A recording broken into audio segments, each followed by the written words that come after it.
રાધનપુર તાલુકાના પેદાસપુર ગામ ખાતે અનોખા દર્શન જોવા મળ્યા। આરતી લેવા જાય છે ઘોડી વછરાજ દાદાના મંદિર ખાતે।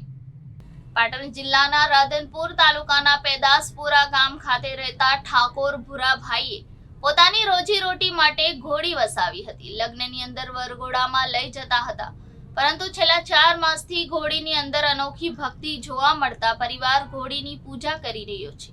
પેદાસપુરા ગામે આવેલ વછરાજ દાદાના મંદિર ખાતે પૂજારી દ્વારા સાંજે 6 કલાકે આરતી કરવામાં આવે છે। સમગ્ર ગામના લોકો આરતીમાં ભાગ લેવા જાય છે। તેવા સમયે આરતીના ઝાલર વાગવાના સમયે આ ઘોડી પોતાના માલિકના ઘરેથી 1 કિલોમીટર દૂર આવેલ વછરાજ દાદાના મંદિર ખાતે પહોંચી જાય છે અને મંદિરની અંદર જઈ આરતીમાં ભાગ લે છે। છેલ્લા 4 વર્ષથી દરરોજ આરતી ટાઈમે ઘોડી આરતીનું ઝાલર સાંભળી મંદિરે દોડી જાય છે।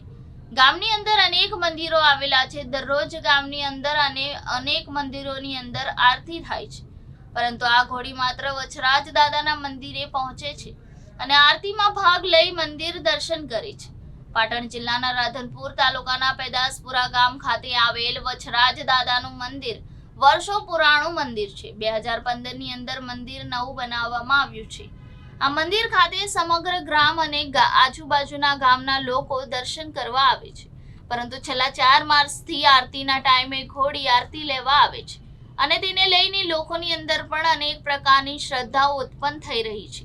લોકો ઘોડીના દર્શન કરી ધન્યતા અનુભવે છે।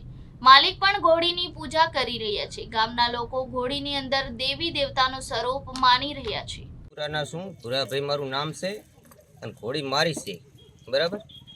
અને ઘોડીને આરતી ટાણું થાય એટલે અમે છોડતા નહીં, તો એના હાથે તોડાવે એમ કરીએ છીએ, અમે છોડી દઈએ છીએ અને વાસડા દાદે આરતી લેવા જાય છે।